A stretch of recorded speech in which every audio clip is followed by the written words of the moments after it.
ஒரு கிராமத்தில் ஒரு சிறுவன் இருந்தான். அந்த சிறுவன் ரொம்ப புத்திசாலியான சிறுவன். ஒரு நாள் அந்த கிராமத்தில் ஒரு தாத்தா கிட்ட அந்த சிறுவன் பேசி கொண்டிருந்தான். அந்த தாத்தா சொல்கிறாரு, இந்த கிராமத்துக்கு வெளியில் ஒரு பெரிய குகை இருக்குது. அந்த குகை எப்பயாச்சும் ஒரு டைம் தான் ஓப்பன் ஆகும். ஆனால் அது ஓப்பன் ஆகிற டைமில் நீ உள்ளே போனீன்னா அதில் விலை மதிக்க முடியாத நிறைய பொக்கிஷங்கள் இருக்குது, நிறைய காரியங்கள் அது உள்ளே இருக்குது அப்படின்னு சொல்லும்போது அந்த சிறுவன் ரொம்ப ஆசைப்பட்டு நம்மளும் போய் அந்த குகைக்குள்ளே போய் பார்க்கலான்றது ஒரு நாள் போகிறாரு. போயிட்டு வெளியே நின்றுட்டுருக்கிறாரு. அந்த ஓப்பன் ஆயிடுச்சு அந்த குகை. உடனே உள்ளே போகிறதுக்கு யோசிக்கிறான். ஐயோ, நம்ம நாளைக்கு கூட போகலாமா, இன்றைக்கி நம்ம சரியாக ப்ரிப்பேர் ஆகிட்டு வரலையே, எதுவுமே எடுத்துகிட்டு வரல, உள்ளே நம்ம எப்படி இன்றைக்கி போக முடியும் அப்படின்னு யோசிச்சுட்டு நின்றுட்டே இருக்கான். அப்போ கொஞ்ச நேரத்தில் என்ன ஆயிடுச்சு, அந்த குகையோட டோர் க்ளோஸ் ஆகுது. இவன் எப்படியாவது போயிடலான்னு முயற்சி பண்ணுறான், முடியல.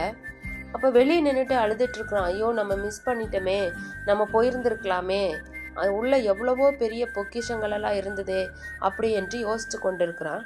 மறுபடியும் அந்த தாத்தா வராரு.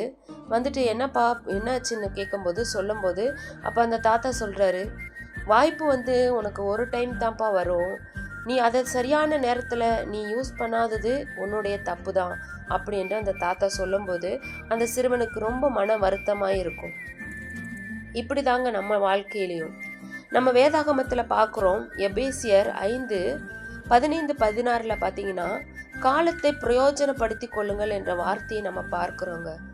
நம்ம கர்த்தர் கொடுத்த வாய்ப்புகளாக இருந்தாலும் சரி, ஏதாவது ஒரு காரியமாக இருந்தாலும் சரி, நம்ம பிரயோஜனப்படுத்தாமல் விட்டு விடுகிறோம்.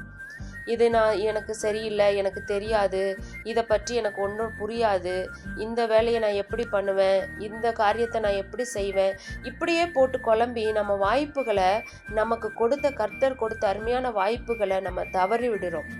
அந்த ஏற்ற காலத்தில் நம்ம அதை பிரயோஜனப்படுத்த மறந்து விடுகிறோம். இந்த காலத்தில் ஃபோனுக்கு இதுக்கெல்லாம் அடிமையாகி கொண்டு அநேக பேர் என்ன பண்ணுறோம், ஜெப வாழ்க்கையை கூட இழந்து போகிற நிலைமையில் காணப்படுகிறோம். கர்த்தருடைய வார்த்தைப்படி நம்ம ஒப்பு கொடுப்போம். நமக்கும் கர்த்தர் ஒரு கதவை திறக்க போகிறாருங்க. நிச்சயம் நம்புங்க, உங்களுக்கான ஒரு கதவை திறக்க போகிறார். நீங்கள் ஆயத்தமாக இருங்க. நிச்சயமாக அதை பயன்படுத்தி கொள்ள கர்த்தருடைய சமூகத்தில் ஒப்பு கொடுப்போம். நமக்கு கதவு திறக்க போகிறது. அதில் நம்மளுடைய காரியத்தை கர்த்தரே செய்ய போகிறார் என்ற நம்பிக்கை விசுவாசத்தோடு நாளை தொடங்குவோம்.